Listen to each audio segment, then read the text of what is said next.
Magandang araw po sa inyong lahat. Ako po si Jonas C. Romero ng BTLE ICT 29 ng Philippine Normal University. At para sa video na to ay tuturuan ko kayo ng simple animation using OpenToonz application wherein gagamit tayo ng 12, 30, and 60 frame per second. So let's start. Bago tayo mag-upisa is kailangan gumawa muna tayo ng new vector level. Makikita natin yung new vector level here sa ating window number 3. So pagka pindot, make sure na yung ating type is naka-Toonz vector level. And then after that, we will click apply para lumabas siya here. So nakita ninyo naka-yellow highlight na siya. And then exit lang natin itong new level. Okay? And then after that is pwede na tayo mag-start na mag-drawing or import ng file ng drawing natin from other files natin. See? Okay. So in my case, gusto kong mag-drawing. But if wanting nyo na shapes lang, pwede kayong gumamit ng geometric tool. So, pag mag-drawing kayo, para mas madali at mas malaki yung border, pwede nyo yung pindutin itong ink paint. So, pagka pindutin nyo ng ink paint, click again the brush. And then, pwede na kayong mag-drawing. So, ako ngayon, gusto kong i-drawing is boat or bangka. So, makikita ninyo yung ating lines is naka-vector na siya.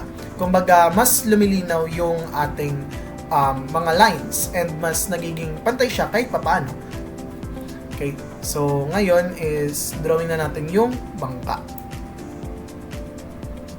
Yan. See, nakita ninyo, pumantay yung ating line. And then, again, alright, ayusin lang natin. Okay.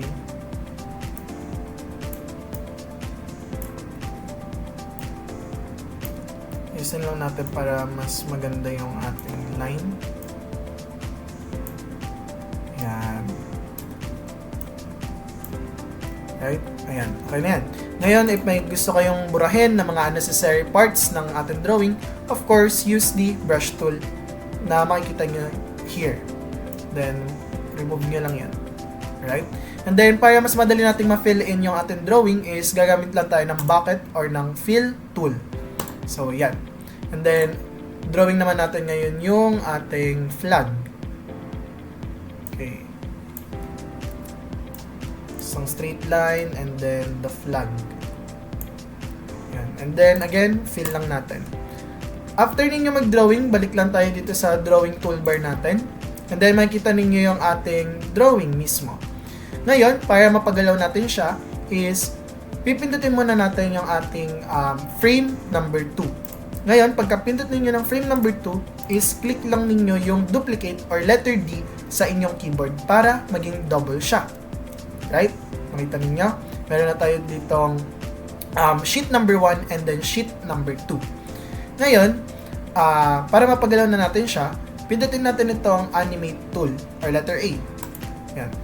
Then, may makikita tayo ditong circle. Para mapunta natin yung tong circle na to sa ating drawing is pipindutin natin itong may toolbar na nakalagay na position and then i-change lang natin siya into center. Once na lumabas na yung circle na to is pwede na ninyong madrag here sa mismong drawing. And then after natin mailagay yan, circle na yan dito sa drawing natin is papalitan natin yung center into position again para lumabas yung ating horizontal and then vertical line. So, same lang yan sa ating sheet number 2 or sa ating frame number 2. Ngayon, nasa sa inyo kung paano ninyo gustong pagalawin yung inyong drawing. In my case, gusto ko na pagalawin lang siya from starting point to the end point.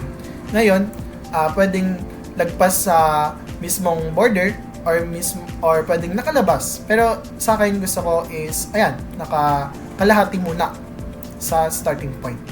So, drag pa natin siya hanggang dito. Ayan. And then sa frame number 2 is dadalhin ko na yung drawing ko papunta dito sa end point. Yan. Tingnan. So, yung medyo kalahati or end na rin ng point ng drawing. And then, nakikita ninyo na nung pinagalaw natin yung drawing natin is may lumalabas na parang susi na symbol. So, yan yung ating key. Kumbaga, keyframe. And then, yan. So, ngayon, para mapagalaw natin siya into 12 frame per second, pipindutin lang natin itong triangle na to. Ito yung ating media playback. Ito yung start, ito yung end. So, dadalhin lang natin siya dito sa number 12 or pang 12 na frame. And then, itong keyframe natin is pagagalawin din natin siya hanggang dito sa number 12. Ngayon, nakita niyo yung vector level natin is nandito pa rin siya sa number 2. No? Para mapunta natin siya hanggang 12 is pipindutin natin itong color green na to.